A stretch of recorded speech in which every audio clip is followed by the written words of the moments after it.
Matrix पे basic 1 marks का question start करते हैं। क्वेश्चन का स्टेटमेंट है, if a matrix A is 3x4 order matrix and B is a matrix such that A dash B and A B dash are both define, then order of matrix B is. अगर एक matrix A है जिसका order है 3x4, ठीक है, तो B matrix का order find करो। तो बी मैट्रिक्स का ऑर्डर हमने m लेट कर लिया, जिसमें ए डैश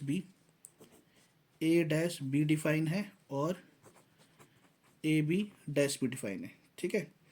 अब देखो ट्रांसपोज में होता क्या है, ऑर्डर मैट्रिक्स का चेंज हुआ है। जैसे मान लो एक मैट्रिक्स ये है 1 2 3 4 5 6, इसका ऑर्डर 2 में 3 है, तो ए डैश अगर आप फाइंड करोगे तो यहाँ पे आएगा 1 2 3 4 5 6, इसका ऑर्डर हो जाएगा 3 में 2। तो ऑर्डर क्या होता है, इंटरचेंज हो जाता है इस तरीके से, ठीक है ना। तो इसका मतलब ए डैश का ऑर्डर हो जाएगा 4 में 3 और बी का ऑर्डर m×n। इसी तरीके से ए का ऑर्डर 3×4 सेम और बी डैश का ऑर्डर mn की जगह पे क्या हो जाएगा, n×m हो जाएगा, ठीक है। अब यहाँ पे देखो, अगर कोई दो मैट्रिक्स आपस में मल्टीप्लाई हो सकती हैं तो पहली मैट्रिक्स का कॉलम दूसरे मैट्रिक्स के रो के इक्वल होना चाहिए। तो यहाँ से m = आ गया 3।